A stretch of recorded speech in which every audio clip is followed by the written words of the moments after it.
नमस्कार दोस्तों, मैं हूं इरफान। आप देख रहे हैं मनी टॉक्स। दोस्तों, सहारा इंडिया का पैसा कैसे मिलेगा अगर रिफंड पोर्टल फेल हो गया? साथ ही अगर आपने पोर्टल के ऊपर ज़्यादा पैसे होने की वजह से क्लेम नहीं किया है तो आज की इस वीडियो के माध्यम से न केवल आपको स्टेप बाय स्टेप कानूनी प्रोसेस बताऊंगा, बल्कि इस प्रोसेस को अपनाकर हज़ारों लोगों ने अपना पैसा दोस्तों पा लिया है। और तो और उन्हीं लोगों के कारण अभी सहारा के बहुत सारे डायरेक्टर जेल के अंदर बंद हैं या उनके ऊपर कानूनी कार्रवाई चल रही है। अगर आप हाथ पे हाथ धरे बैठे रहेंगे, चुपचाप पोर्टल के भरोसे रहेंगे, सरकार के अभी के रवैये के भरोसे रहेंगे, तो मुझे नहीं लगता कि अगले 150 साल में भी जिस तरह से पोर्टल के माध्यम से भुगतान हो रहा है, उससे आपका पैसा मिल पाएगा।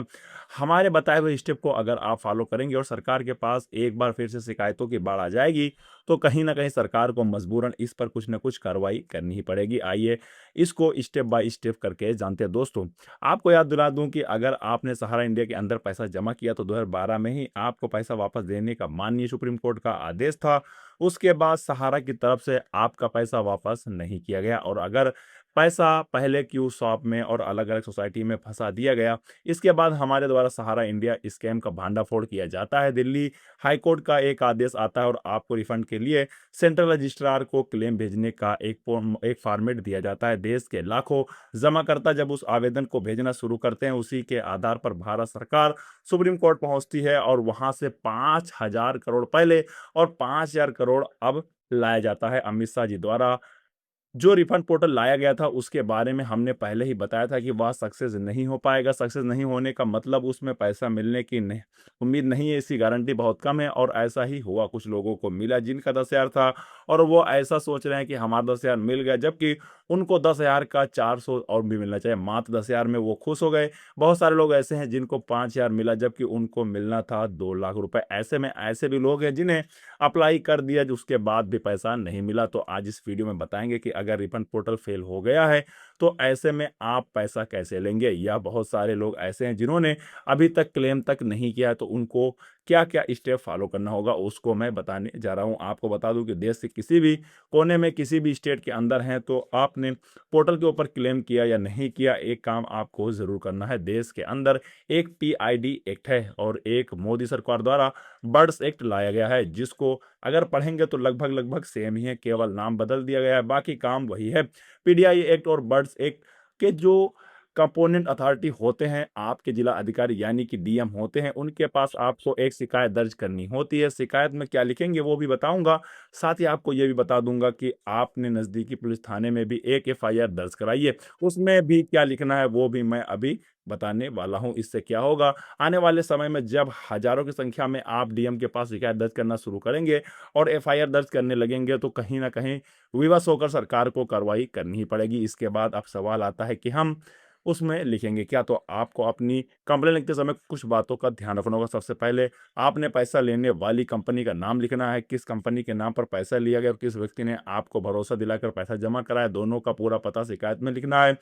साथ ही अगर आप उसकी ब्रांच खुली हुई है तो उसका पता भी जरूर मेंशन करें। तीसरा, जो धोखाधड़ी का विवरण है, किसी तरह से आपके साथ धोखा दिया गया, पहले आपने सहारा के नाम पर पैसा जमा किया था, उसके बाद सुप्रीम कोर्ट का आदेश आता है और उसके बाद आपका पेपर बदल दिया गया, आपको बताया नहीं गया और आज के समय में आपका पैसा फंसा हुआ है। आप कितना पैसा फंसा है उसका भी जिक्र आपको वहां पर करना है। इसके बाद चौथा पॉइंट, आपके पास कौन कौन से दस्तावेज मौजूद है, मतलब आपको क्या बॉन्ड पेपर दिया गया है उसका जिक्र करना है, रसीद अगर है तो उसका जिक्र करना है, और साथ ही अगर पासबुक है तो उसका भी जिक्र करना है और उस आवेदन के साथ उसकी फोटोकॉपी भी यहाँ पर लगानी है। इसके बाद अगर आपके पास और कोई सबूत है तो उसका भी जिक्र करते हुए आवेदन तैयार करें।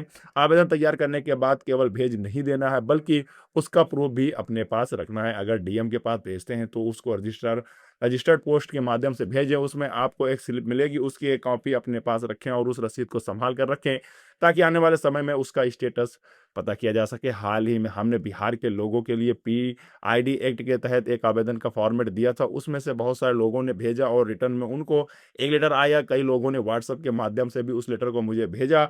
जो कि जिलाधिकारी के पास भेजा गया है। अगर आप में से किसी व्यक्ति ने उस लेटर को भेजा हो, उसके पास भी लेटर हो तो कमेंट्स करके ज़रूर बताइएगा। साथ ही मैं वीडियो के डिस्क्रिप्शन में वो लिंक देने की कोशिश करूँगा जिसमें हमने आवेदन बनाया है, जिससे आपको शिकायत करने में भी आसानी होगी। बाकी अगर नहीं मिलता है तो आप लोग कमेंट बॉक्स में लिखकर हमसे कोई भी सवाल पूछ सकते हैं, जिसके बाद आप कमेंट्स करके बताएँगे तो दोनों का एक फॉर्मेट तैयार करूँगा जिससे अधिक से अधिक लोग भेज पाएँगे। दोस्तों, बैठे रहने से काम नहीं चलेगा, इंतज़ार करते रहेंगे तो पैसा वैसा का वैसा अटका रहेगा। पिछले कई वर्षों से आप इंतज़ार कर रहे थे।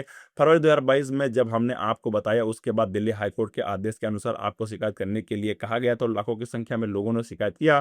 तभी जाकर कुछ बात बनी। और जो लोग ये कह रहे हैं कि अगर हमारा भुगतान ब्रांच से होना चाहिए, तो मैं ये कह रहा हूँ कि सहारा इंडिया को किसने रोका है ब्रांच से भुगतान करने के लिए? किसी ने नहीं।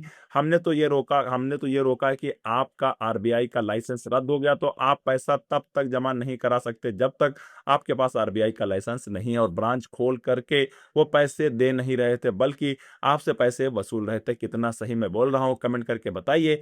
वीडियो को अधिक से अधिक लोगों के साथ शेयर करिए ताकि अधिक से अधिक साथियों तक जानकारी पहुंच सके। दोस्तों, इसके साथ ही विदा लेता हूं। जल्द ही एक नई जानकारी के साथ में मिलते हैं। आशा करते हैं कि आपको वीडियो ये जरूर पसंद आई होगी।